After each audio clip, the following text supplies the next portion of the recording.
Welcome to Mettur Agaram TNPSC பயிற்சி மையம். போன கிளாஸில் பார்த்தீங்கன்னா ஜிகே கொஷின் வினாவிடை வங்கிய பார்த்துருந்தோம். இன்றைக்கி பார்த்தீங்கன்னா அதாவது ஃபிசிக்ஸு, அதாவது இயற்பியலில் 6லிருந்து 10 வரைக்கும் இருக்கக்கூடிய வினாவிடையை நம்ம வீடியோவை பார்க்க போகிறோம். மிஸ் பண்ணாத பாருங்கள். உங்களுக்கு பார்த்தீங்கன்னா நெக்ஸ்ட்டு சாட்டர்டே சண்டே உங்களுக்கு TET paper 1 paper 2 exam start ஆகிடும். இன்றைக்கி சயின்ஸு நம்ம வீடியோவை பார்க்க போகிறோம். வாங்க வீடியோவுக்கு போவோம். பாருங்கள், ஓகேங்களா? அதை பார்த்தீங்கன்னா ஃபிசிக்ஸு 6லிருந்து 10 வரை சயின்ஸ் புக்கில் இருக்கக்கூடிய ஃபிசிக்ஸை சிலபஸ் டாபிக் மட்டும் நம்ம வீடியோவை பார்க்க போகிறோம். ஓகேங்களா? ஃபஸ்ட்டு பார்த்தீங்கன்னா பேரண்டத்தினுடைய இயல்புகள் 6ஆம் வகுப்பு முதல் பருவத்திலிருந்து 10ஆம் வகுப்பு வரை பேரண்டத்தினுடைய இயல்பை பற்றி நம்ம வீடியோவை பார்க்க போகிறோம். கொஷின் நம்பர் 1 பாருங்கள், சைஸ் பெருசு பண்ணுறதா இருந்தால் கூட பண்ணிக்கலாம். கொஷின் நம்பர் 1, தேய்பிறை காலத்தின் போது அரை நிலவு டேஸ் என அழைக்கப்படுகிறது. தேய்பிறை காலத்தின் போது அரை நிலவு டேஸ் என அழைக்கப்படுகிறது. முதல் கால் பகுதி. ஆன்சர் ஏ, முதல் கால் பகுதி. கொஸ்டின் நம்பர் 2, வளர்பிறை காலத்தின் நிலவானது டேஸ் என அழைக்கப்படுகிறது. அது தேய்பிறை காலத்தின் போது அரை நிலவு டேஸ் என அழைக்கப்படுகிறதுனா முதல் கால் பகுதி. இது பார்த்தீங்கன்னா வளர்பிறை காலத்தில் நிலவானது டேஸ் என அழைக்கப்படுகிறது. 3ஆம் கால் பகுதி. ஆன்சர் பி, 3ஆம் கால் பகுதி. டேஸ் என்பது சந்திரனின் அரை வட்டத்திற்கு மேல் ஒளிரும் கட்டங்களை குறிக்கிறது. கிப்பஸ். Answer A, gibbous. தொலைநோக்கியை கண்டுபிடித்தவர் ஹான்ஸ் லிப்பர்ஜே என்பவர் தான் தொலைநோக்கியை கண்டுபிடித்தவர். அடுத்து பாருங்க, கொஸ்டின் நம்பர் 5. கொஸ்டின்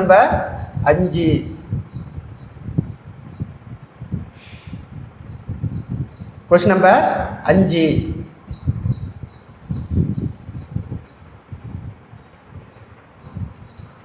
5 பாருங்க. ஓகேங்களா? வானத்தை ஆய்வு செய்வதற்காக முதன்முறையாக தொலைநோக்கியை பயன்படுத்தியவர்.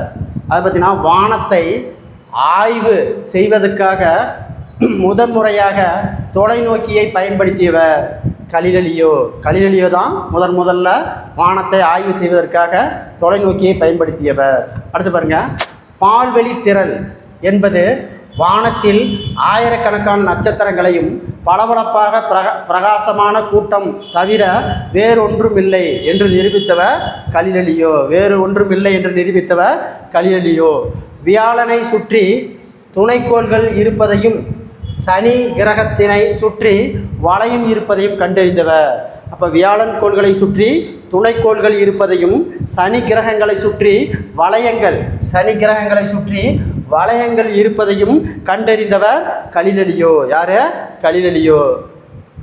அடுத்து பாருங்க, கொஸ்டின் நம்பர் 8. தொலைநோக்கி கலிலியோ தொலைநோக்கி உதவுடன் கண்டறிந்த மிக முக்கியமான கணிப்பை பற்றியது. கலிலியோ தொலைநோக்கி உதவியுடன் கண்டறிந்த மிக முக்கியமான கணிப்பு டேஸை பற்றியது. அதை பார்த்தீங்கன்னா வெள்ளிக்கோளை பற்றியது. Answer B. சூரிய மைய கோட்பாட்டினை வெளியிட்ட போலந்து நாட்டு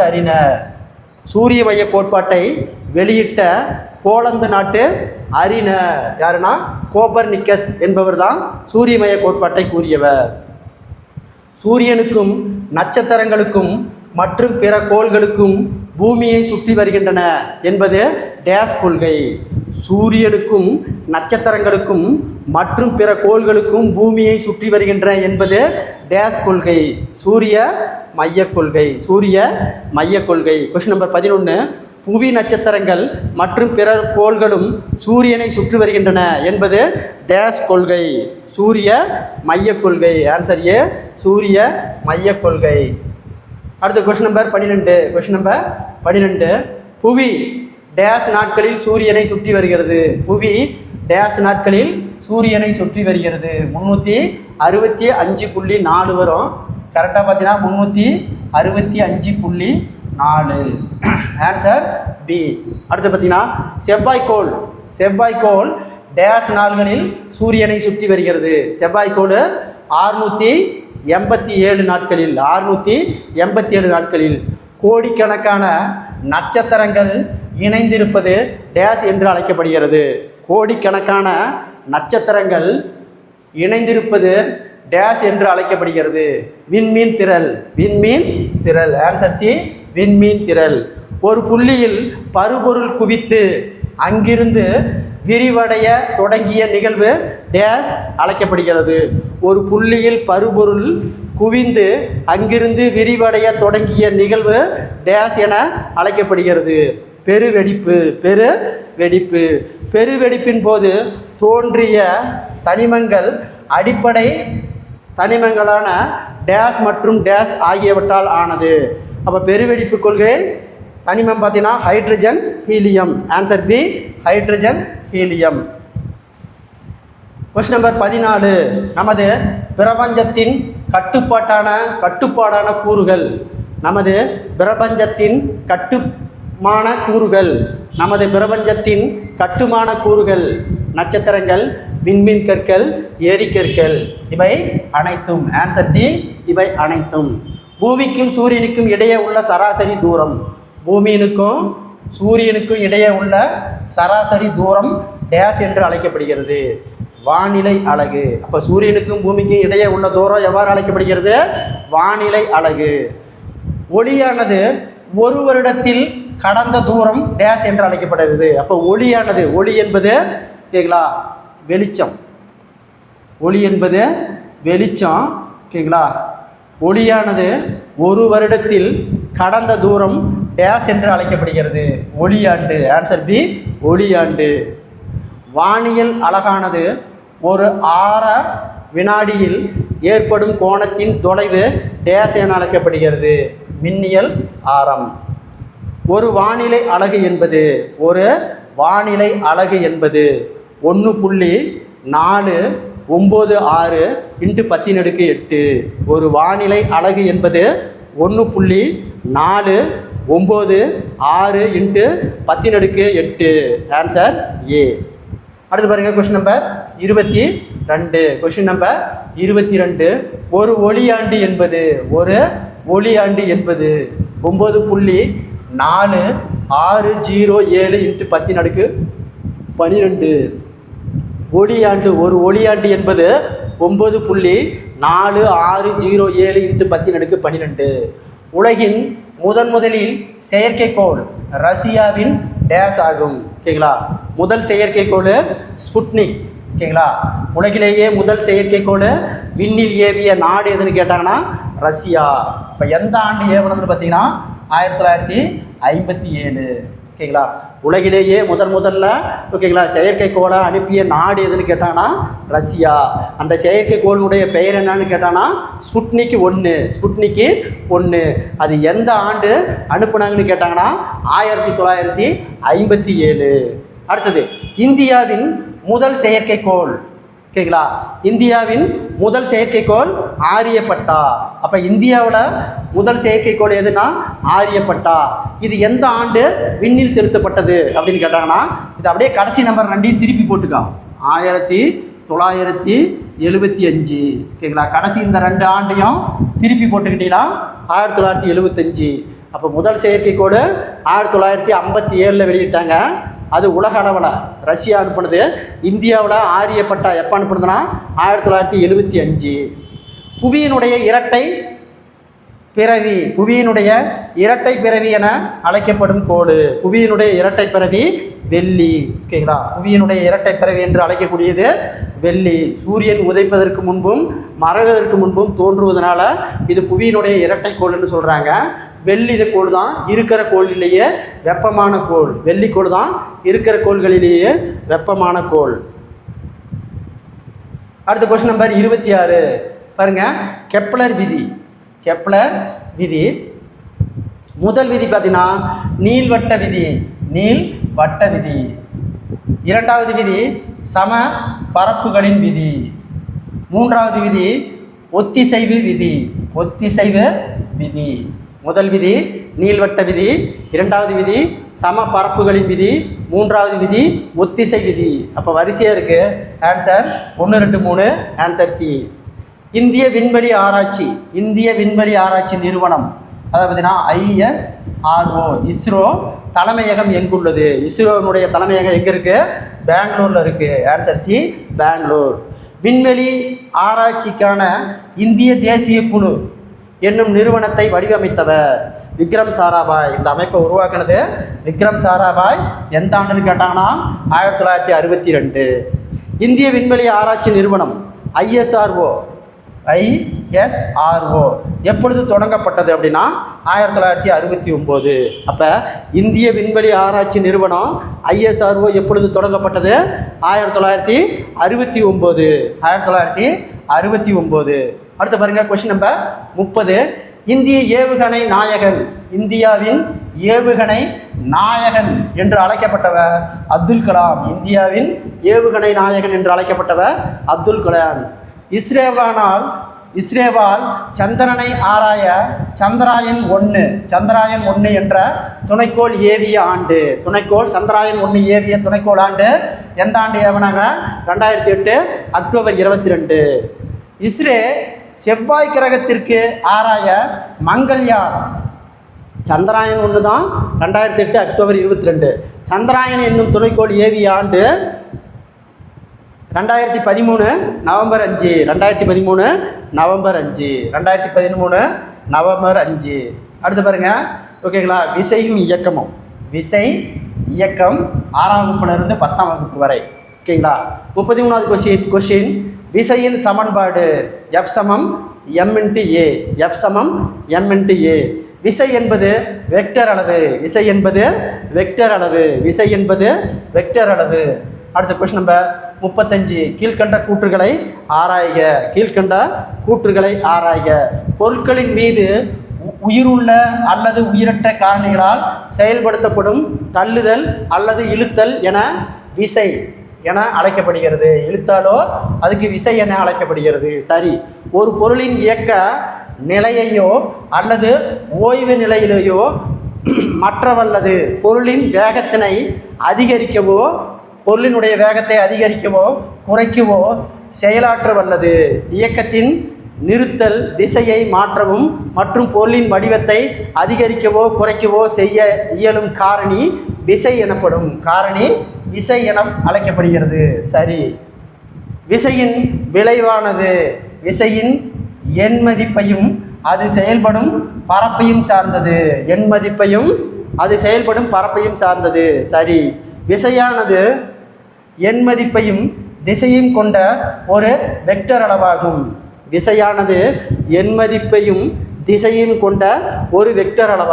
இதுவும் சரி. அப்போ எல்லாமே சரி. ஓகேங்களா? ஆன்சர் டி, அனைத்தும் சரி. விசையின் SI அலகு நியூட்டன்.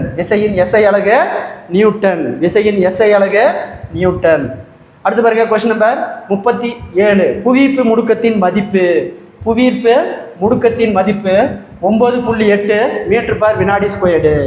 9.8 மீட்டர்/வினாடி² தான் புவியீர்ப்பு முடுக்கத்தினுடைய மதிப்பு. மிக குறைந்த கால அளவில் மிக அதிக அளவு செயல்படும் விசை டேஸ் எனப்படும். கணத்தாக்கு விசை. ஆன்சர் பி, கணத்தாக்கு விசை. 39. புறவிசை ஏதேனும் தாக்காத வரையில் ஒரு பொருள் அல்லது ஒரு அமைப்பின் மீது செயல்படும் மொத்த நேர்கோட்டு உந்தமாறாமல் இருக்கும் என்பது டேஸ் விதி. புறவிசை ஏதும் தாக்காத வரையில் ஒரு பொருள் அல்லது ஓர் அமைப்பின் மீது செயல்படும் மொத்த நேர்கோட்டு உந்தமாறாமல் இருக்கும் என்பது டேஸ் விதி. நேர்கோட்டு அழிவின்மை விதி.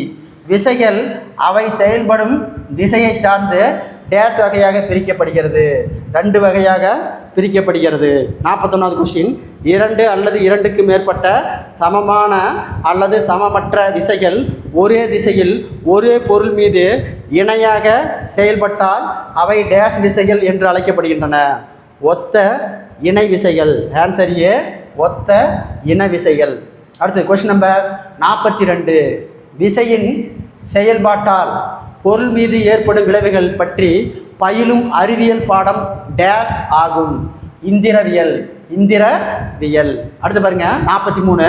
விசையின் செயல்பட்டாமல் ஓய்வு நிலையில் உள்ள ஒரு பொருள் மீது விளைவுகளை பற்றி அறியும் அறிவியல் பாடம் நிலையியல். Answer B, நிலையியல். விசையின் செயல்பட்டால் இயக்க நிலையில் உள்ள பொருள் மீது ஏற்படும் விளைவுகளை பற்றி அறியும் அறிவியல் பாடம் இயக்கவியல். Answer C, இயங்கவியல். இயங்கவியலில் என்பது இயக்கத்தையும் ஏற்படுத்தும் விசையினையும் கருத்தில் கொள்ளாமல் இயக்கத்தினை மட்டுமே விளக்குவது டேஸ் ஆகும். இயக்கவியல். ஆன்சர் டி, இயக்கவியல். அடுத்த கொஸ்டின் நம்பர் 46 பாருங்க.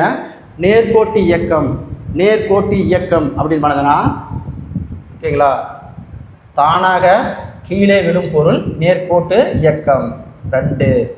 அடுத்து பார்த்தீங்கன்னா விளைவு பாதை இயக்கம், வளைவு பாதை இயக்கம், பந்தினை வீசுதல். அப்போ 4, அடுத்தது வட்டப்பாதை இயக்கம், காற்றின் முனையில் கல்லினை கட்டி சுற்றுதல் 1, அடுத்தது சுழற்சி இயக்கம், பம்பரத்தினுடைய இயக்கம் சுழற்சி இயக்கம். அடுத்து பாருங்க ஓகேங்களா, அலைவு இயக்கம் தனி ஊசல், 3. ஒழுங்கற்ற இயக்கம் ஒரு ஈயினுடைய இயக்கம். அப்போ 5. மறுபடியும் பாருங்க, நேர்கோட்டு இயக்கம் தானாக கீழே விழும் பொருள், வளைவு பாதை இயக்கம் பந்தின் வீசுதல், வட்டப்பாதை இயக்கம் காற்றின் முனையில் ஓகேங்களா, கயிற்றின் முனையில் கல்லினை கட்டி சுற்றுதல், கல்லை கட்டி சுற்றுதல். சுழற்சி இயக்கம் பம்பரத்தின் இயக்கம். அலைவு இயக்கம் தனி ஊசல். ஒழுங்கற்ற இயக்கம் ஒரு ஈயின் இயக்கம். அப்போ answer 2, 4, 1, 6, 3, 5. Answer A, 2, 4, 1, 6, 3, 5. Answer A. பாருங்க 47வது கொஸ்டின். பூமி சூரியனை சுற்றி வருவது, அதாவது பூமியை சுற்றி வருவது கடிகாரத்தின் வினாடி முள் இயக்கம் ஆகியவை டேஸ் எடுத்துக்காட்டாகும். சீரான வட்ட இயக்கம். அடுத்து பாருங்க கொஸ்டின் நம்பர் 48. ஒவ்வொரு பொருளும் தன் மீது சமன் செய்யப்படாத புறவிசை ஏதேனும் செயல்படாத வரையில் தமது ஓய்வு நிலையாக அல்லது சென்று கொண்டிருக்கும் நேர்கோட்டு இயக்க நிலையாகவே மாற்றுவதை எதிர்க்கும் தன்மை டேஸ் எனப்படும். நிலைமம் எனப்படும். ஆன்சர் ஏ, நிலைமம் எனப்படும். 49வது கொஸ்டின். நிலையாக உள்ள ஒவ்வொரு தமது ஓய்வு நிலை மாற்றத்தை எதிர்க்கும் பண்பு டேஸ் எனப்படும். ஓய்வில் நிலைமை. ஆன்சர் பி, ஓய்வில் நிலைமை. இயக்க நிலையில் உள்ள பொருள் தமது இயக்க நிலை மாற்றத்தை எதிர்க்கும் பண்பு டேஸ் எனப்படும். இயக்கத்தில் நிலைமை. ஆன்சர் ஏ, இயக்கத்தில் நிலைமை. அடுத்து பாருங்க ஓகேங்களா, பாடம் மின்னியல் பாடத்தில் 6ஆம் வகுப்பிலிருந்து 10ஆம் வகுப்பு வரை ஓகேங்களா. 51வது கொஸ்டின். மின்னூட்டம் டேஸ் என்ற அலகினால் அளக்கப்படுகிறது. மின்னூட்டம் கூலும் என்ற அலகினால் அளக்கப்படுகிறது. அடுத்தது கீழ்கண்ட கூற்றுகளை ஆராய்க. உலகின் முதல் மின்சார பயன்பாடு ஓகேங்களா 1882 நியூயார்க்கு. இந்தியாவின் முதல் மின்சார பயன்பாடு 1899. இந்தியாவின் முதல் அணுமின் நிலையம் 1899 ஏப்ரல் 17 கல்கத்தா. அடுத்தது தமிழ்நாட்டின் முதல் அணுமின் நிலையம் 1900 சென்னை பேசிங் பிரிட்ஜு. இதுவும் சரி. அப்போ பாருங்கள், உலகிலேயே முதல் மின்சார பயன்பாடு நியூயார்க்கில் தான் தொடங்கினாங்க 1882. இந்தியாவின் முதல் மின்சார பயன்பாடு 1899. இந்தியாவின் முதல் அணுமின் நிலையம் ஓகேங்களா, ஓகேங்களா கல்கத்தாவில் 1899 ஏப்ரல் 17 கல்கத்தா. தமிழ்நாட்டின் முதல் அணுமின் நிலையம் 1900 ஓகேங்களா, சென்னையில் பேசிங் பிரிட்ஜு. அப்போ ஆன்சர் அனைத்தும் சரி. ஆன்சர் டி, அனைத்தும் சரி. அடுத்து பாருங்க கொஸ்டின் நம்பர் 53. Question number 53. கீழ்கண்ட கூற்றுகளை ஆராய்க. அனைத்து பருப்பொருளும் சிறிய துகள்களால் அணுக்களால் ஆக்கப்பட்டது. சரி. அணுவின் மையப்பகுதி உட்கரு என அழைக்கப்படுகிறது. அணுவின் மையப்பகுதியானது உட்கரு என அழைக்கப்படுகிறது. சரி. உட்கருவானது புரோட்டாக்கள் மற்றும் நியூட்ரான்கள் உள்ளடக்கியது. உட்கருவானது புரோட்டான் மற்றும் நியூட்ரான்களை உள்ளடக்கியது. சரி. புரோட்டான்கள் நேர்மின் சுவை கொண்டவை. புரோட்டான்கள் நேர்மின் சுவை கொண்டவை. நியூட்ரான்கள் மின்சுமையற்றது. எலக்ட்ரான் எதிர்மின் திசையை உடையது. அப்போ பாருங்கள், புரோட்டான் நேர்மின் சுவை கொண்டவை, நியூட்ரான் மின் சுவையற்றது, எலக்ட்ரான் எதிர்மின் சுவை உடையவை. அப்போ ஆன்சரு அனைத்தும் சரி. ஆன்சர் டி அனைத்தும் சரி. ஒரு அணுவில் உள்ள எலக்ட்ரானின் எண்ணிக்கை புரோட்டான்களின் எண்ணிக்கையும் சமம். அப்போ ஒரு அணுவில் உள்ள எலக்ட்ரான் எண்ணிக்கையும் புரோட்டான்களுடைய எண்ணிக்கையும் சமமாக இருக்கணும். ஓரின மின்துகள்கள் ஒன்றையொன்று டேஸ் வேறின மின்துகள்கள் ஒன்றையொன்று ஃபஸ்ட்டு இது பார்த்தீங்கன்னா விளக்குகிறது. ஓரின மின்துகள்கள் ஒன்றை விளக்குகிறது. வேறின மின்துகள்கள் ஒன்றை கவர்கிறது. Answer B. Answer B. அடுத்து பாருங்க கொஸ்டின் நம்பர் 56. ஒரு கூலும் என்பது ஓகேங்களா 6.242 × 10⁻18. ஒரு கூலும் என்பது 6.242 × 10⁻18. எலக்ட்ரான் மின்னோட்டத்தின் மதிப்பு 1.6 × 10⁻−19. ஒரு மின் சுற்றில் அமையும் மின்னோட்டத்தின் மதிப்பை அளவிட உதவும் கருவி. ஒரு மின் சுற்றில் அமையும் மின்னோட்டத்தின் மதிப்பை அளவிட உதவும் கருவி டேஸ் எனப்படும். அம்மீட்டர். இது அம்மீட்டர். மின்னோட்டத்தின் எஸ்ஐ அலகு ஆம்பியர். மின்னோட்டத்தின் எஸ்ஐ அலகு ஆம்பியர். அடுத்து பாருங்க கொஸ்டின் நம்பர் 60. ஓரலகு மின்னோட்டமானது மின் சுற்றை ஒரு முறை சுற்றி வர செய்யப்படும் வேலை மின்னியக்கு விசை. மின்தடையின் எஸ்ஐ அலகு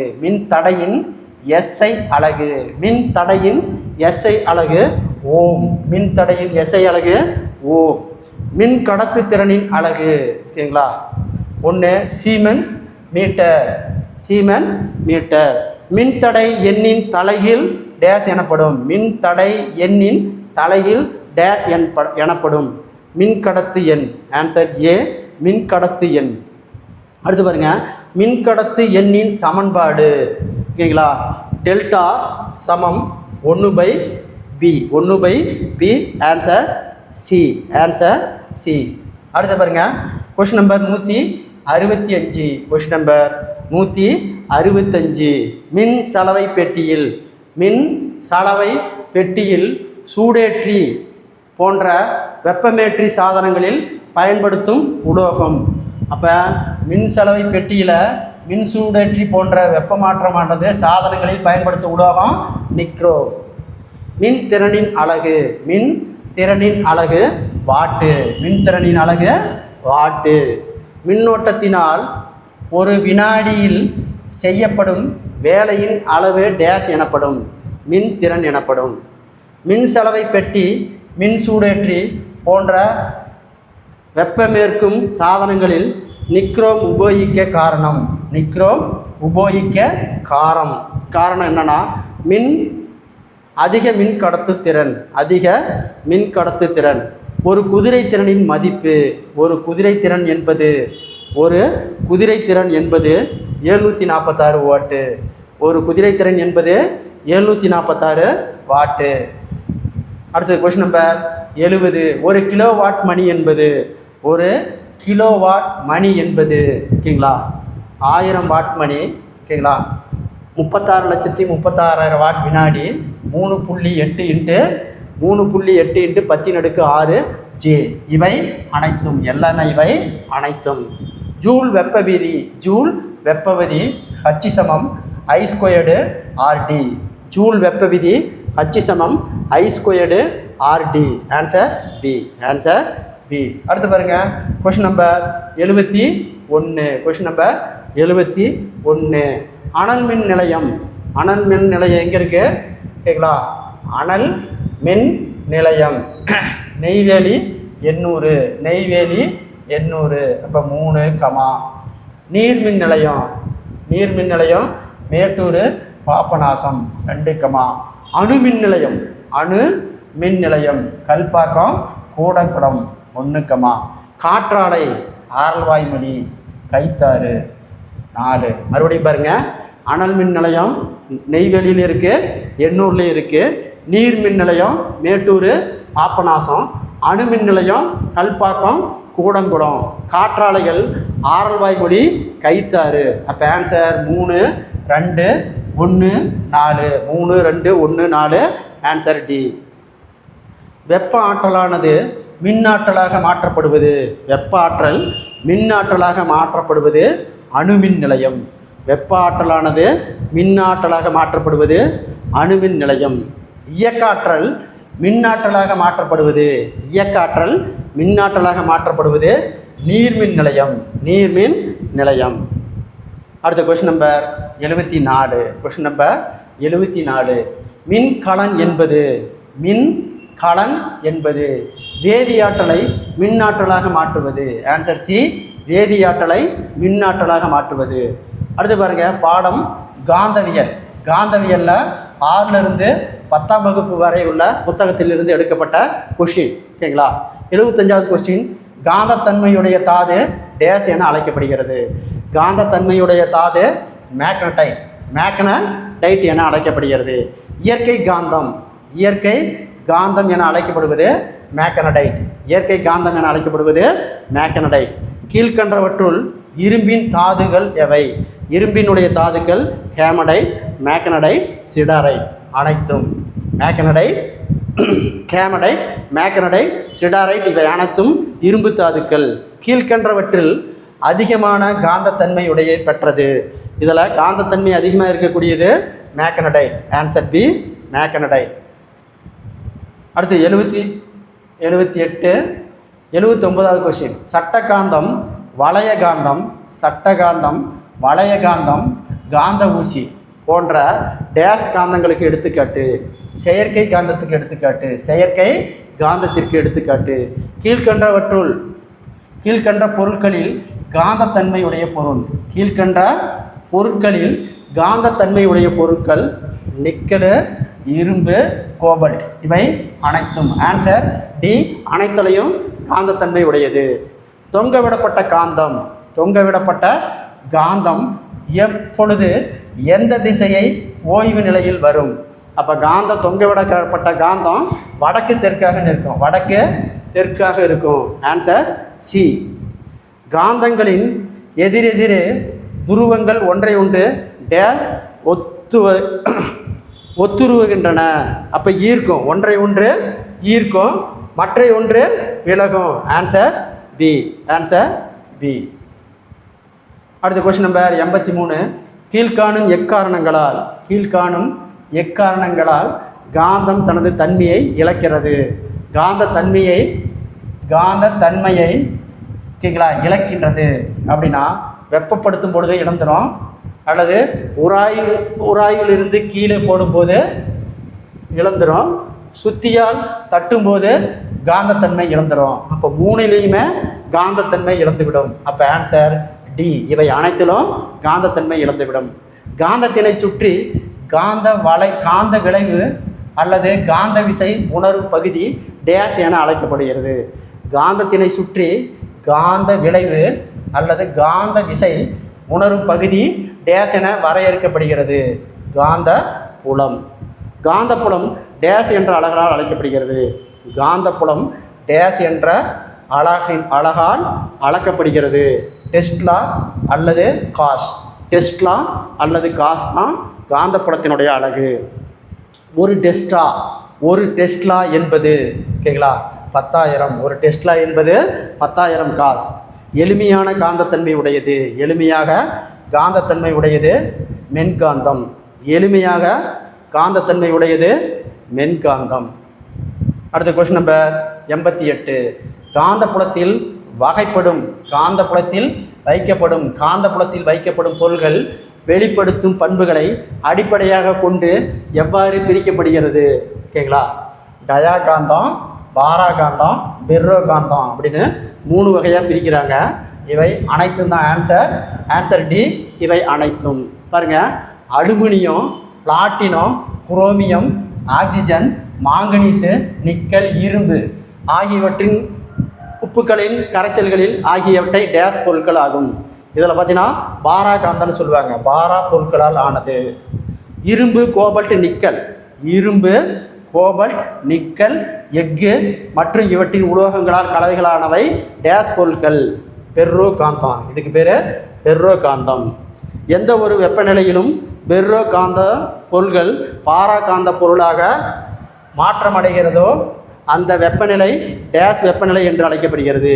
கியூரி வெப்பநிலை. ஓகேங்களா? கியூரி வெப்பநிலை. அதாவது பார்த்தீங்கன்னா ஒரு வெப்பநிலையில் பாரோ காந்தமானது பொருட்கள், ஓகேங்களா, பெர்ரோ காந்த பொருட்கள் பாரோ காந்த பொருளாக மாற்றமடைகிறது. அதை வெப்பநிலைக்கு என்ன பெயர்னு கேட்டாங்கன்னா கியூரி வெப்பநிலை. 92வது கொஸ்டின். பேரண்டத்தின்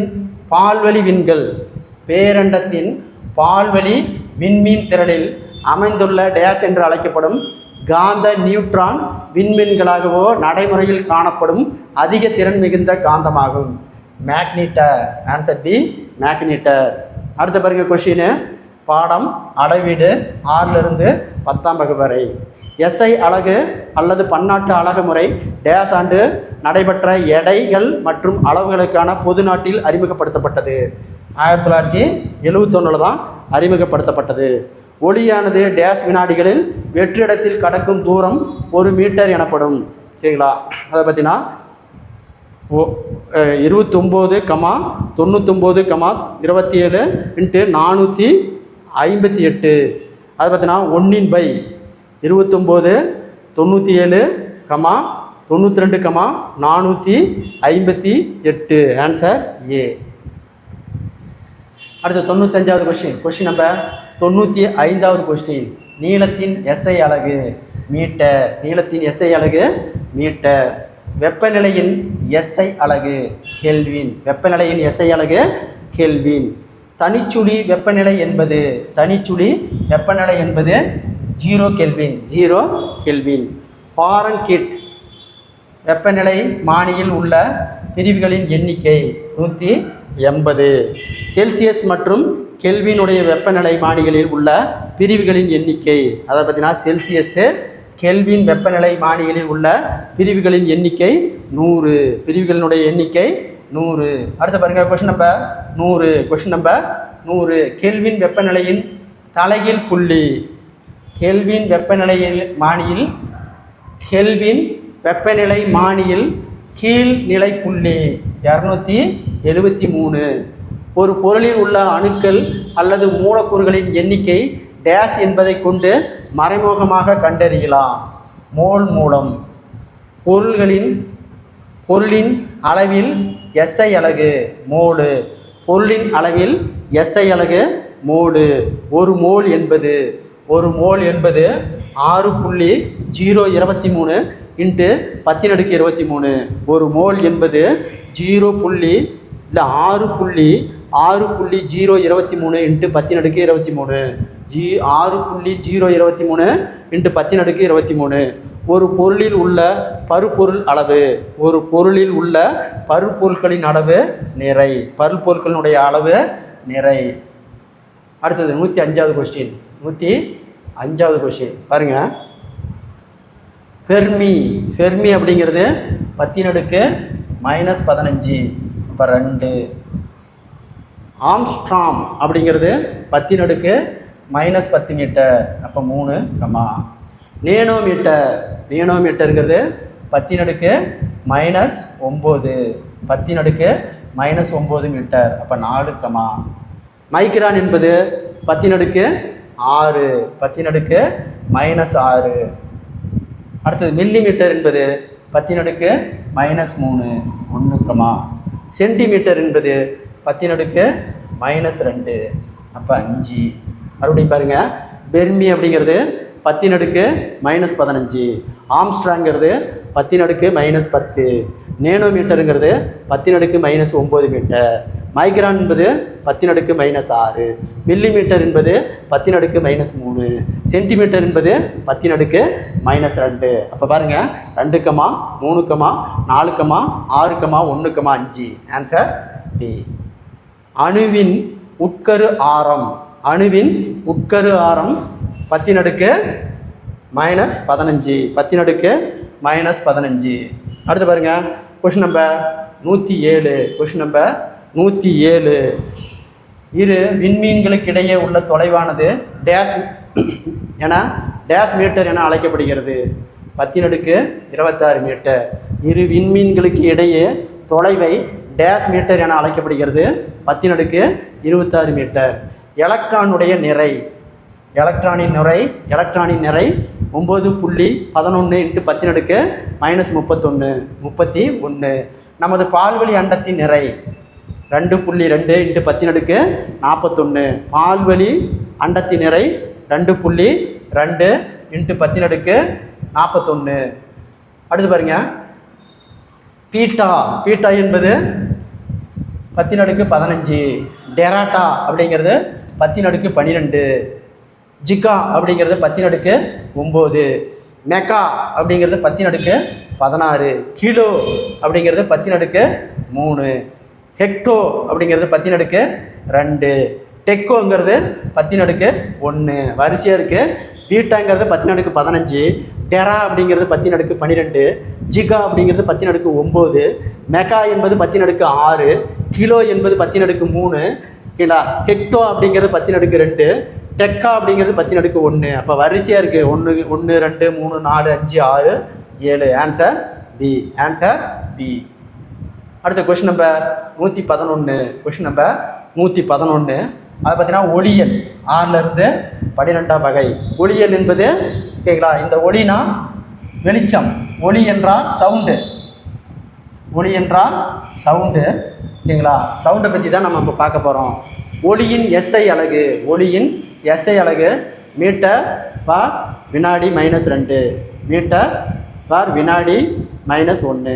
ஒளியின் வேகம் என்பது ஒரு நொடியில் அது பயணிக்கும் அலைவு நீளம். அடுத்த கொஸ்டின் நம்பர் 113. கீழ்கண்ட கூற்றுகளை ஆராய்க. ஒளியின் வேகம் v = ny என்ற குறியீட்டால் குறிக்கப்படுகிறது. இங்கு n என்பது அதிர்வெண் மற்றும் y என்பது அலைநீளம். சரி. அலைநீளம் என்பது தொடர்ச்சியான 2 துகள்களுக்கு இடையே உள்ள தூரம் ஆகும். அவை ஒரு கட்டத்தில் அதிர்வுகின்றன. அது கிரேக்க எழுத்தில் குறிக்கப்படுகின்றது. அலைநீளத்தினுடைய அலகு மீட்டர் ஆகும். சரி. அதிர்வு எண் என்பது ஒரு நொடியில் ஏற்படும் அதிர்வு எண்ணெய் ஆகும். அதிர்வுகளின் எண்ணிக்கையாகும். சரி, அதிர்வுகளின் எண்ணிக்கையாகும். இது n அல்லது hz-ஆல் குறிக்கப்படுகிறது. அதிர்வு எண்ணின் அலகு ஹெர்ட்ஸு. சரி. அப்போ ஆன்சர் அனைத்தும் சரி. அடுத்த கொஸ்டின் நம்பர் 114. கூற்று மற்றும் காரணம். பாருங்க, கூற்று ஒளி வாயுக்களை திடப்பொருளில் வேகமாக செல்லும். ஒளி வாயுக்களில் திடப்பொருள்களில் வேகமாக செல்லும். சரி. காரணம், திடப்பொருள்கள் அடர்த்தி வாயுக்களை விட அதிகம். சரி. கூற்று மற்றும் காரணம் ஆகிய இரண்டும் சரி. மேலும் காரணம் கூற்றுக்கு சரியான விளக்கம். Answer A. எந்த ஒரு ஊடகத்திலும் வெப்பநிலை அதிகரிக்கும் போது ஒளியின் வேகம் அதிகரிக்கும். காற்றில் ஒளியின் வேகம் 331 மீட்டர்/-1. அடுத்தது, ஒளியின் வேகமானது ஒளியை விட, இது சவுண்டு, ஒளியின் வேகமானது ஒளியை விட குறைவு. ஓகேங்களா. அப்போ வேகமாக வரக்கூடியது வெளிச்சம்தான்.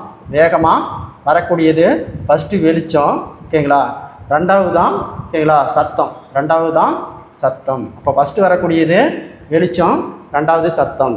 அப்போ ஒளியின் வேகமானது இந்த ஒளியை விட குறைவு. Answer C, answer C. அடுத்தது கொஸ்டின் நம்பர் 118. கொஸ்டின் நம்பர் 118 பாருங்கள். ஒளியானது, ஒளியின் வேகமானது திடப்பொருளை விட வாயுவில் டேஷ் குறைவாக இருக்கும். அலை பரவும் திசைக்கு இணையாக அதிர்வெண் அலைகள் நெட்டலை. அலை பரவும் திசைக்கு இணையாக அதிர்வுறும் அலைகள் நெட்டலை. Answer B, நெட்டலை. திடப்பொருட்கள், திரவ பொருட்கள் மற்றும் வாயு பொருட்களில் ஊடுருவும் அலைகள். அப்போ மூணுலையும் ஊடுருவது நெட்டலைகள். ஒரு ஊடகத்தில் ஒளியலை பரவும் திசையிலேயே துகள்கள் அதிர்வுற்றதால் அதனை டேஸ் எனலாம், நெட்டலை எனலாம், நெட்டலை எனலாம். அடுத்த கொஸ்டின் நம்பர் 122. ஒவ்வொரு மூலக்கூறும் அதன் மையத்திலிருந்து நீளவாக்கில் இடப்பெயர்ச்சி அடைவதால் டேஸ் உருவாகும், நெட்டலை உருவாகும்.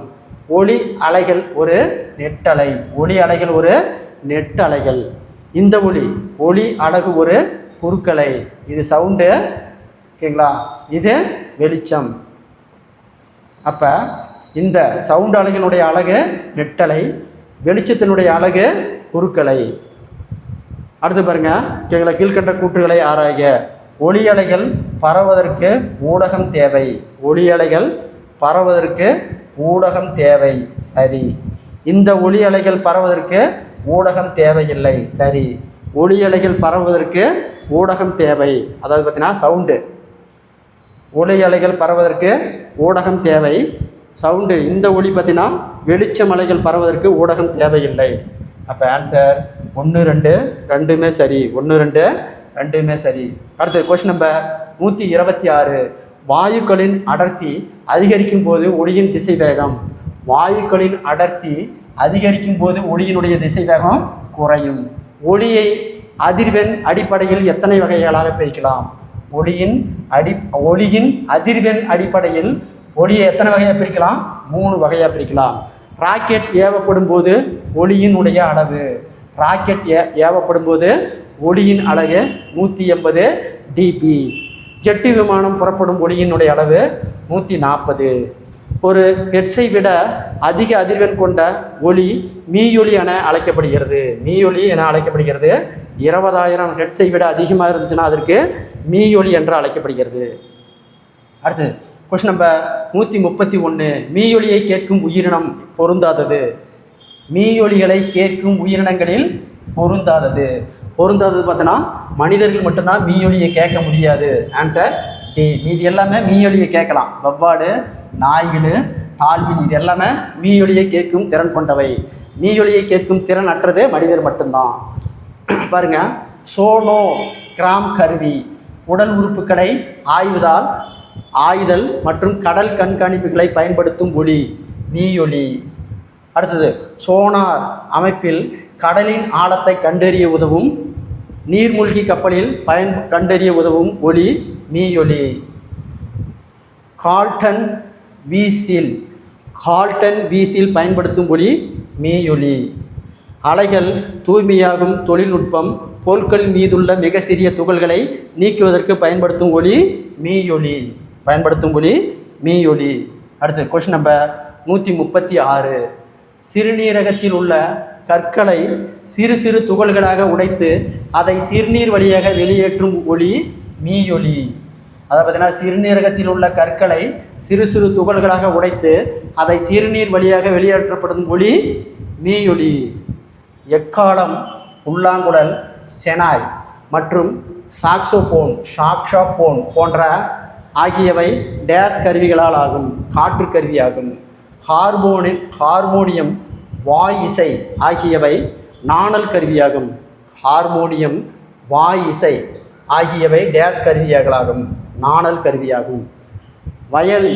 வயலின், கிட்டாரு, சித்தார் ஆகியவை டேஸ் கருவியாகும், கம்பி கருவியாகும். என்ன கருவி? கம்பி கருவியாகும். அடுத்த கொஸ்டின் நம்பர் 140. எதிரொலித்தன் விதிகளை ஆராய்க.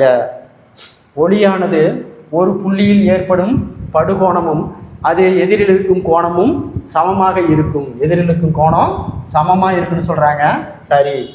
ஒளிபடும் விசை எதிரொலிக்கும் திசை மற்றும் அப்புள்ளியில் வரைபடும் செங்கோடு ஆகியவை ஒரே தளத்தில் அமைகிறது. சரி. அப்போ ரெண்டுமே சரி. 1 2 சரி. Answer D. எதிரொலியை தெளிவாக கேட்க வேண்டுமானால் எதிரொலிக்கினுடைய பரப்பு குறைந்தபட்சம் 17 மீட்டர் இருக்கணும். ஓகேங்களா? அப்போ எதிரொலி கேட்கணுன்னா எத்தனை மீட்டர் இருக்கணும்? 17 மீட்டர் இருக்க வேண்டும். 17 மீட்டர் இருக்க வேண்டும். அடுத்து கொஸ்டின் நம்பர் 142. கொஸ்டின் நம்பர் 142 பாருங்கள். வெப்பவியல் பாடம் வெப்பவியல் 6லிருந்து 10ஆம் வகுப்பு வரைக்கூடிய வெப்பவியல் பாடத்திலிருந்து எடுக்கப்பட்ட கொஸ்டின். வெப்பத்தினுடைய அலகு ஜூலு. வெப்பத்தின் அலகு ஜூலு. ஒரு பொருளின் அடங்கியுள்ள மூலக்கூறுகளின் இயக்க ஆற்றல் டேஸ் என அழைக்கப்படுகிறது. வெப்பம் என அழைக்கப்படுகிறது. அப்போ இந்த மூலக்கூறு தான் வெப்பம். வெப்பநிலையின் அலகு வெப்பநிலையின் SI அலகு கெல்வின். வெப்பநிலையை துல்லியமாக கணக்கெடுக்க உதவும் கருவி. வெப்பநிலையை துல்லியமாக கணக்கிட உதவும் கருவி வெப்பநிலைமானி. நீரின் உறைநிலை வெப்பநிலை எவ்வளவு? நீரின் உறைநிலை வெப்பம் என்பது 0 டிகிரி செல்சியஸ். நீரின் உறைநிலை வெப்பம் 0 டிகிரி செல்சியஸ். நீரின் உறைநிலை வெப்பம் 0 டிகிரி செல்சியஸ். மனித உடலின் சராசரி வெப்பநிலை ஓகேங்களா 37 டிகிரி சி. சரி. ஓகேங்களா? சரி. இங்கே பாருங்கள் 36.9 டிகிரி சி. சரி. 98.6 டிகிரி ஃபாரன்ஹீட். சரி. அப்போ புள்ளிக்கு மேலே 5 போனாவை ஒன்று சேர்த்திக்கலாம் 37. அப்போ 36.9 சரி 37 சரி. ஃபாரன்ஹீட்டில் கேட்டாங்கன்னா 98.6 அனைத்தும் சரி. Answer D. அனைத்தும் சரி. மூலக்கூறுகளின் சராசரி இயக்க ஆற்றலை குறிப்பிடும் ஓர் அளவீடு வெப்பநிலை. ஒரு பொருளின் அடங்கியுள்ள மூலக்கூறுகள் மொத்த இயக்க ஆற்றலை குறிப்பிடும் ஓர் அளவீடு வெப்பம். 1 கிராம் நீரின் வெப்பநிலை 1 டிகிரி சென்டிகிரேட் உயர்த்தப்படும் பொழுது வெப்பத்தின் அலகு 1 கலோரி. ஒரு கலோரி என்பது டேஷ் ஜூல். 4.189 ஜூல். 4.189 ஜூல். ஒரு கலோரி என்பது 4.189 ஜூல். Question number 152. உணவுப் பொருள்களில் உள்ள ஆற்றலின் அளவு கிலோ கலோரி எனும் அலகால் குறிப்பிடுகிறது. கிலோ கலோரி என்னும் அலகால் குறிப்பிடப்படுகிறது. இதில் கிலோ கலோரியினுடைய மதிப்பு 4200 ஜூல். 4200 ஜூல்.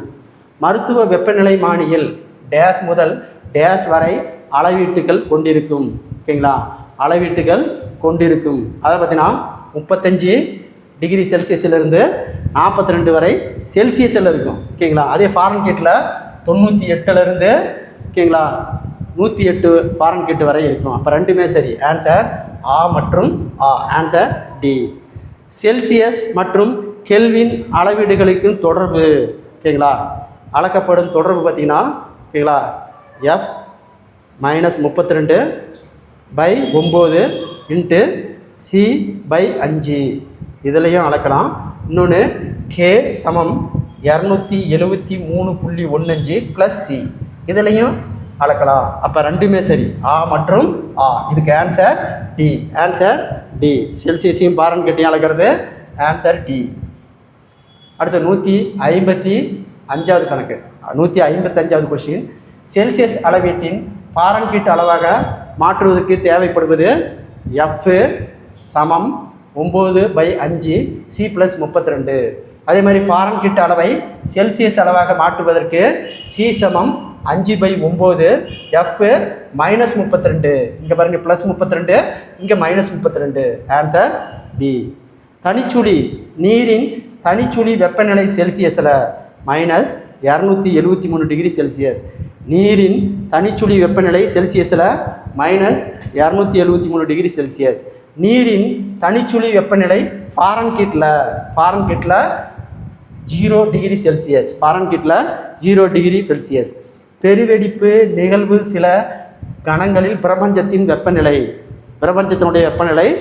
10^32. அடுத்த கொஸ்டின் நம்பர் 160. புவியின் பதிவு செய்யப்பட்ட மிக இயற்கை வெப்பநிலை. புவியின் பதிவு செய்யப்பட்ட மிக உயர் இயற்கை வெப்பநிலை 56.7. தனிச்சுழி வெப்பநிலை அளவீடு முறை என அழைக்கப்படும் அளவு. தனிச்சுழி வெப்ப அளவீட்டு முறை என அழைக்கப்படும் அளவு கெல்வினு. திடப்பொருள் வாயு பொருளாக மாறுதல். திடப்பொருள் வாயு பொருளாக மாறுச்சுன்னா அதுக்கு பேர் பதங்கமாதல். வாயு திரவமாக மாறுச்சுன்னா அதுக்கு பேர் குளிர்தல். அதுக்கு பாருங்க, பதங்கமாதலுக்கு எடுத்துக்காட்டு உலர் பனிக்கட்டி, அயோடின், கற்பூரம், நாப்தின். இவை அனைத்தும் பதங்கமாதங்களுக்கு எடுத்துக்காட்டு. பதங்கமாதல், உலர் பனிக்கட்டி, அயோடின், கற்பூரம், நாப்தலின் இவை அனைத்தும். ஒரு பொருளின் வெப்பத்தை உட்கவர்ந்து திரவ நிலையிலிருந்து வாயு நிலைக்கு மாறுது. திரவ நிலையிலிருந்து வாயு நிலைக்கு மாறுச்சுன்னா அதுக்கு பேர் ஆவியாதல். திரவ நிலையிலிருந்து வாயு நிலைக்கு மாறுச்சுன்னா அதுக்கு பேர் ஆவியாதல். 166வது கொஸ்டின். வீடுகளில் டேஸ் மின் சுற்று பயன்படுகிறது. பக்க இணைப்பு. எல்இடி என்பதன் விரிவாக்கம். Light imitating diode. Answer A.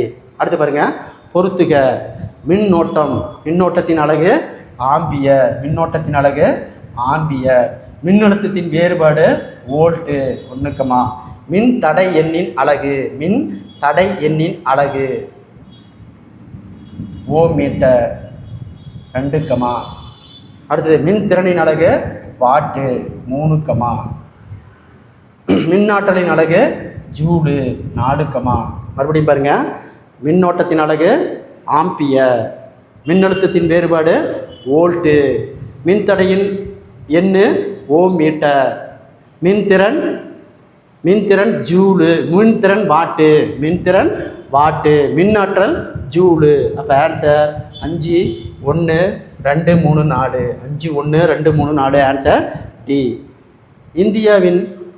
இந்தியாவின் அளவீடுகளுக்காக பயன்படுத்தப்படும் மாறு மின்னோட்டத்தின் மின்னழுத்தம் மற்றும் அதிர்வெண். ஓகேங்களா, 220 வோல்ட்டு.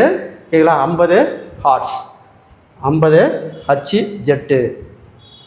அப்போ மின் இணைப்புகள் வீடுகளில் 220 வோல்ட் இருக்கணும் அல்லது 50 ஹச்டி இருக்கணும். மனித உடலின் சராசரி வெப்பநிலை. 170வது கொஸ்டின். மனித உடலின் சராசரி வெப்பநிலை 37 டிகிரி செல்சியஸு, 36.9 செல்சியஸு, 98.6 ஃபாரன்ஹீட். அனைத்தும் சரி. பதங்கமாதலுக்கு எடுத்துக்காட்டு ஏற்கனவே சொன்னேன். உலர் பனிக்கட்டி, அயோடின், கற்பூரம், நாப்தலின் இவை அனைத்தும். ஏற்கனவே இந்த 2 கொஸ்டின் ரிப்பீட்டாக வந்துருச்சு. சூரிய மைய கோட்பாட்டை வெளியிட்ட போலந்து நாட்டறிஞர் கோபர்நிக்கஸ். பூமிக்கும் சூரியனுக்கும் இடையே உள்ள சராசரி தூரம் தான் வானிலை ஆண்டு. முதல் செயற்கைக்கோடு பரவியது ரஷ்யா நாடு. இது ஏற்கனவே படித்தாச்சு. அடுத்தது 175வது கொஸ்டின் நம்பர் 175வது கொஸ்டின். ராக்கெட்டில் பயன்படுத்தும் தத்துவம். நியூட்டனுடைய 3வது விதி தான் ராக்கெட்டை பயன்படுத்தும் தத்துவம். ஒரு வட்டத்தின் எக்ஸின் மதிப்பு 22. அப்படியே பெருக்கிக்கங்க, 2 2 2 2 2 அப்படியே கூட்டி கட்டி தான் 22. அப்போ இந்த எக்ஸினுடைய மதிப்பு இந்த இடத்துல 22 தான் சரியான ஆன்சர். அடுத்தது நில அதிர்வெண் போது உருவாகும் அலைகள். நில அதிர்வெண் உருவாகும் பொழுது, அதாவது நிலநடுக்கம் உருவாகும் பொழுது அலைகள் எந்த அலைனா குற்றொளி அலை. அடுத்தது பொறுத்துக்க பாருங்க, குற்றொளி என்பது ஓகேங்களா 10 ஹெர்ட்ஸு. அப்போ 3, எதிரொலி அல்ட்ராசோனிக் கிராஃபி. அப்போ 4, மீயொலி என்பது 22 கிலோ ஹெர்ட்ஸு. அப்போ 2, அழுத்தம் மிகுந்த பகுதி குறுக்கங்கள் 1.